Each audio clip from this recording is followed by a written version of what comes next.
Hey guys, welcome back to my channel. So today I'm going to be sharing with you a book that is about to come out. I was lucky enough to get an ARC copy of this book from Goodreads. I entered their giveaway and was one of the winners, which I was super excited about because this was definitely one of the books on my top list of most anticipated books for 2015, and it is The Buried Giant. I have alluded to the fact that I was going to do this review many times on my channel, so here it finally is.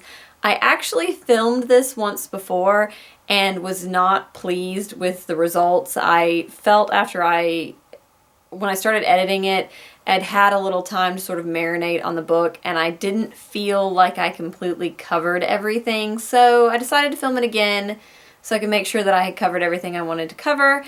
And yeah, let's get into it, and I'll tell you my thoughts on The Buried Giant.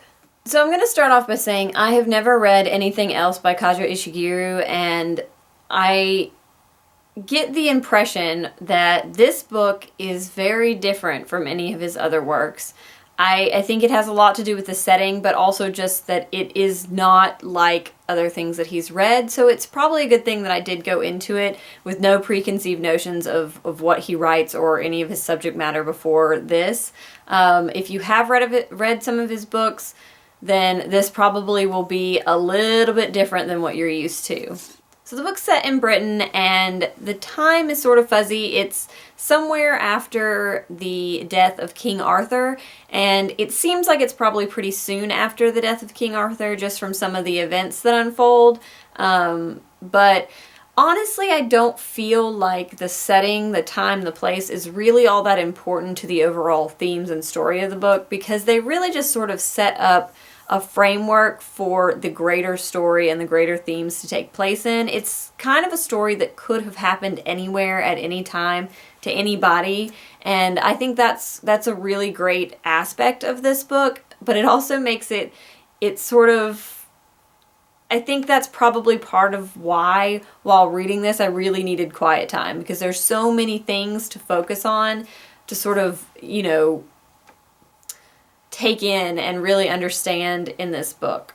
So there are really 5 main characters in this book, and the 2 sort of central characters are Axel and Beatrice, and they are the old couple that the sort of blurb on the back of the book alludes to, because it's very vague on the back of the book, and I think that that is purposeful, and I think that's great, because you don't really want to know a ton going into this book, because I think that the confusion is part of the story, and most of the time Axel is telling the story. Sometimes there's Beatrice telling, and then along the way we meet a warrior, a young boy, and a knight of King Arthur's.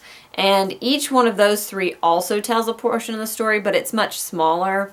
So the thing though about the different narrators is that this story takes place in this sort of, it's got a fantasy aspect to it, and it takes place in a mist, and the mist is sort of thought to create forgetfulness, and so all of our narrators are fairly unreliable, and it's interesting to try to discern what is truth, what is outright lies, and what is something that they just believe that may not actually be true. And I think that that is really interesting and definitely contributed to my need for a quiet atmosphere while reading this. It is a complex book. It is something that I could never read on a train, or I didn't take it to work to read with me, because I needed time to sort of just let things sink in. It was a book that really required thought, and I think that some people have not given this book the best reviews, and I think that that probably is part of it, is that you really have to think about this book. So now the main themes of this book are really kind of overarching, just general life themes, and mainly about love and relationships and the price of memories. And it's interesting because, so you have this old couple who are going on a journey. At the beginning it says that they set out on a journey in the mist and the rain to look for their son that they haven't seen in a while. And, they're told at the beginning, they're adamant that this son is waiting for them. He's been waiting for them for years, and now they have to go find him. And he's in some distant village, and that's where they're headed the whole time. And throughout the story, you learn little bits and pieces about their past. And like I said, they're unreliable narrators, so you're not really sure whose version of the story is true or if either of them are really true. And you sort of have to work out things in your head. And the mist plays an important part because it is what they think is making them forget everything. And it makes you wonder about, how our memories of a situation influence our thoughts about a person. So, if the way that we remember it influences the way that we see that person or the light that we see that situation in. And if suddenly we had no memories of those things, would that be good? Would that be bad? And if, so these characters go so long with not really knowing whether things they remember are true or really understanding their memories at all, but they love each other so dearly. And it's sort of like, if they take away that mist that's causing this forgetfulness, are they still going to feel the same way about each other? Are they still going to have that strong bond and that strong love? And that is, I think, the biggest theme in the book, is just that their memories have sort of created the way that they remember each other, or the way that they care about each other, or the lack of memories have influenced their relationship. Would it be different if they could remember those things?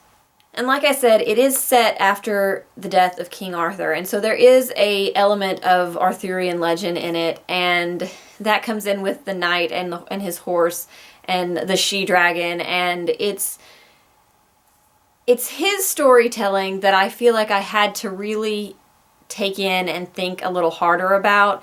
And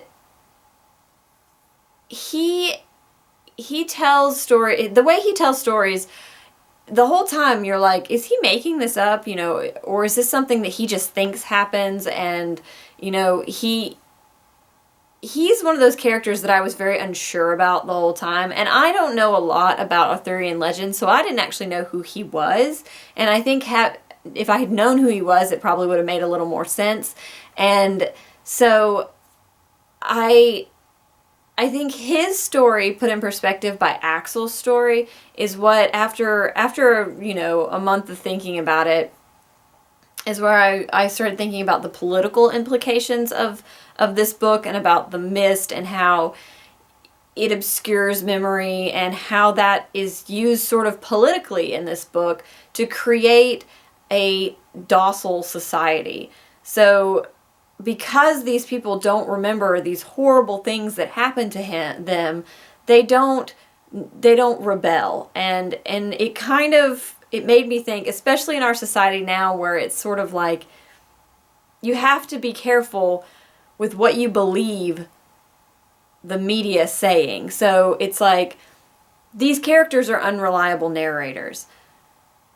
The media is kind of an unreliable narrator. And that's sort of, I know that seems like a stretch, but the more I thought about it, the more I thought, the mist sort of is a blanket whitewashing of things, or a blanket just sort of cover up of what happened before, to try to create the society that they wanted. And that's problematic. And I think that, our memories and the way that we perceive things and the things that we've gone through are definitely a big part of how we go forward, and how we create society, and how we treat other people and form beliefs. And because this mist is sort of obscuring memory and not allowing people to sort of make up their own minds, they all think a certain way about the events that happen because they don't really remember them. And that's the way that, the powers that be in this book wanted it. And it was just fascinating to think about that, and about how important our memories are, and how important it is to, to our relationships, to the way we love, to the way we view society and treat other people, and things like that. So when I first finished this book, I definitely, was very aware of the relationship aspect of it. But the more that I thought about this book and the more that I sort of related it to society and, you know, just considered the book as a whole, the more I really loved this book. Like, I think I gave it 4 stars already, but I definitely, it's not a 5-star book because I did find it to be, the pace to be a little slow, and the themes, not the themes themselves, but just that everything I had to think really hard, and it slowed down my enjoyment of the book. But I think in retrospect that this was a really good book to read, and one that I would recommend to people, and that I definitely think is going to be a very well-loved book when it comes out. And it actually comes out in March. I can't remember the exact date off the top of my head. I'll put it over here.